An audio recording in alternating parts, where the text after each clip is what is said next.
High, আমি আজ বলবো একটা স্কিন কেয়ার রুটিন যেটা তোমাদের স্কিনে কোনো রকম ডার্ক স্পটস, অ্যাকনে মার্কস বা কোনো রকম ডিসকালারেশন থাকলে সব ঠিক করে দেবে।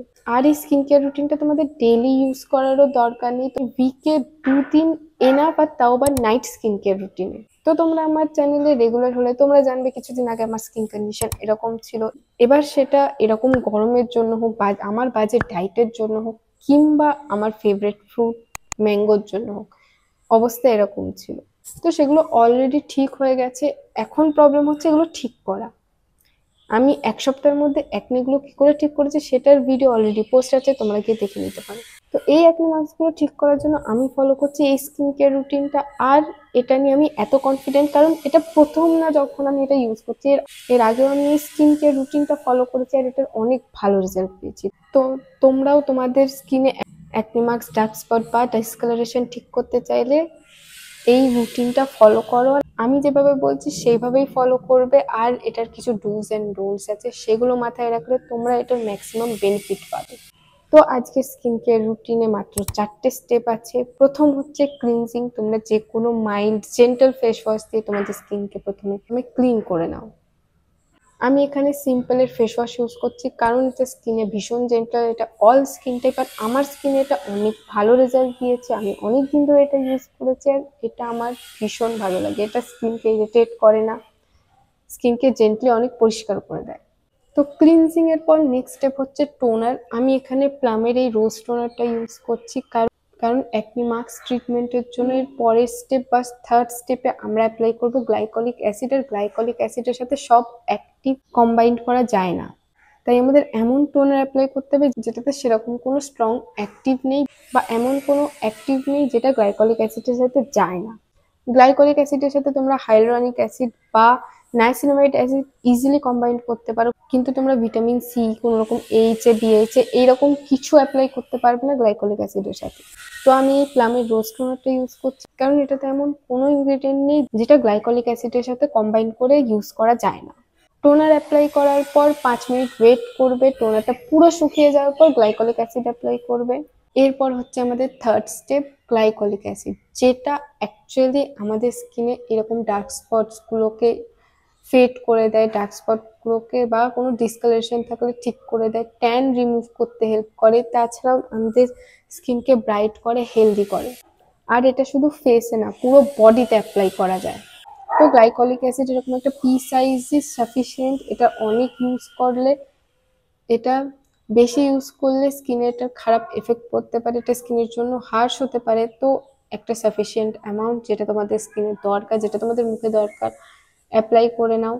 ময়শ্চারাইজারের মতো অনেকটা ইউজ করবে না, অল্প পরিমাণে ইউজ করবে। আর গ্লাইকলিক অ্যাসিডটা মুখে গলায় ভালো মতো অ্যাপ্লাই করার পর 2 মিনিট ওয়েট করতে হবে, তারপরে আমরা নেক্সট স্টেপে যেতে পারবো ময়শ্চারাইজার। তো গ্লাইকলিক অ্যাসিড হচ্ছে একটা স্ট্রং অ্যাক্টিভ। তো গ্লাইকলিক অ্যাসিড অ্যাপ্লাই করার পর আমাদের স্কিন ভালো মতো ময়শ্চারাইজ করতে হবে। অন্যদিন যতটা ময়শ্চারাইজার অ্যাপ্লাই করো তার থেকে কিছুটা বেশি ময়শ্চারাইজার অ্যাপ্লাই করবে, কিন্তু স্কিন ভালো মতো ময়শ্চারাইজ করতে হবে। কারণ স্কিন ময়শ্চারাইজিং এ একটুও কমতি থেকে গেলে বা ময়শ্চারাইজার কম অ্যাপ্লাই হলে তাহলে গ্লাইকলিক অ্যাসিড স্কিনের জন্য হার্মফুল হতে পারে। তো ভালো মতো ময়শ্চারাইজ করে নেবে, তাহলে কোনো প্রবলেম হবে না। আর আমি যেদিনকে গ্লাইকলিক অ্যাসিড অ্যাপ্লাই করি আমি ফেসের সাথে বডিতেও অ্যাপ্লাই করি। এবার তোমরা দুভাবে অ্যাপ্লাই করতে পারো। জাস্ট ইফেক্টিভ এরিয়াগুলোতে যেখানে তোমাদের ডার্ক স্পটস আছে, কোনো পুরোনো দাগ আছে, সেইগুলোতে অ্যাপ্লাই করে নিয়ে পরে বডি লোশন অ্যাপ্লাই করে নেবে।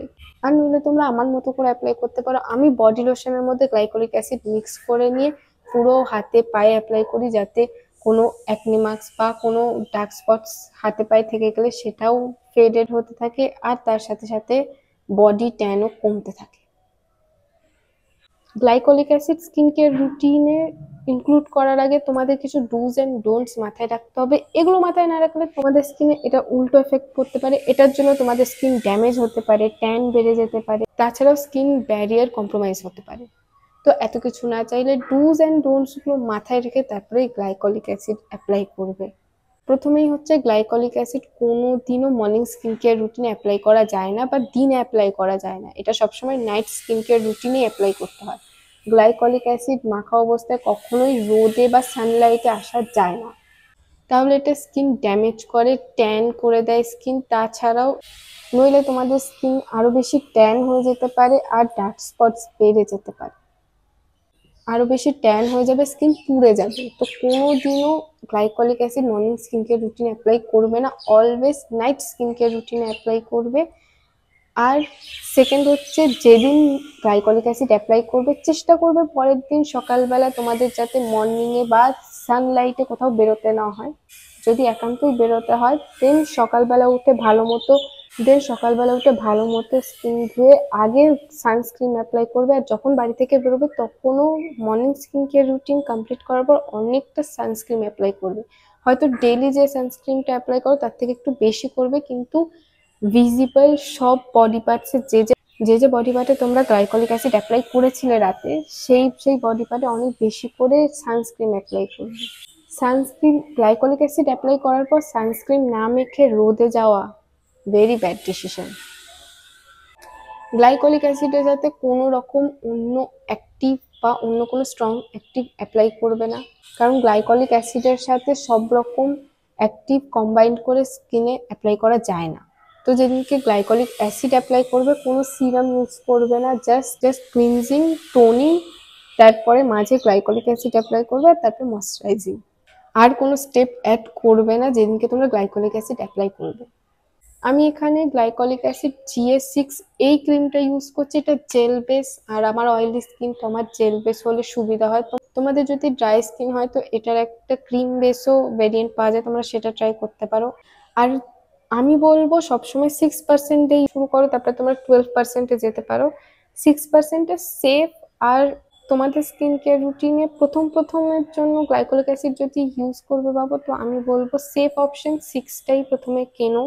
অ্যামাজনে এটা ইজিলি অ্যাভেলেবেল থাকে। 200 থেকে 250-র মধ্যে ক্রিম বেস আর জেল বেস দুটো ইজিলি অ্যাভেলেবেল থাকে।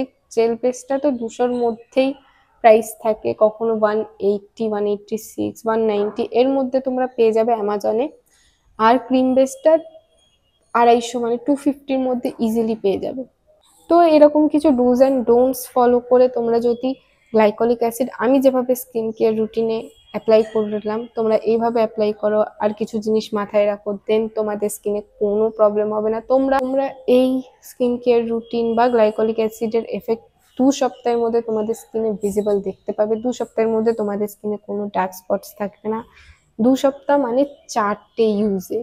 অ্যাকচুয়ালি তোমরা এটা ক্লিয়ার ডিফারেন্স প্রথম ইউজ থেকে দেখতে পাবে, আর 4টে ইউজের পর তোমরা দেখবে তোমাদের স্কিনের ডার্ক স্পটস গুলো নেই, অনেক ফেড হয়ে গেছে। কিছু কিছু ডার্ক স্পটস ইনভিজিবল হয়ে গেছে। অনেক পুরনো অ্যাকনি মার্কস বা ডার্ক স্পটস যেগুলো অনেক দিন ধরে আছে সেগুলো এটার জন্য অনেক ফেড হয়ে যাবে। তো আজকের জন্য এইটুকুই। আমি পল্লবী আর তোমরা দেখছো মিস ফলস। এরকম hair care, skin care, makeup related ভিডিওর জন্য আমার চ্যানেলটা সাবস্ক্রাইব করে নাও, আর সাথে পাশে বেল আইকনটাও প্রেস করে নাও, যাতে যখনই আমি আসবো সবার আগে নোটিফিকেশন তোমার কাছে যায়।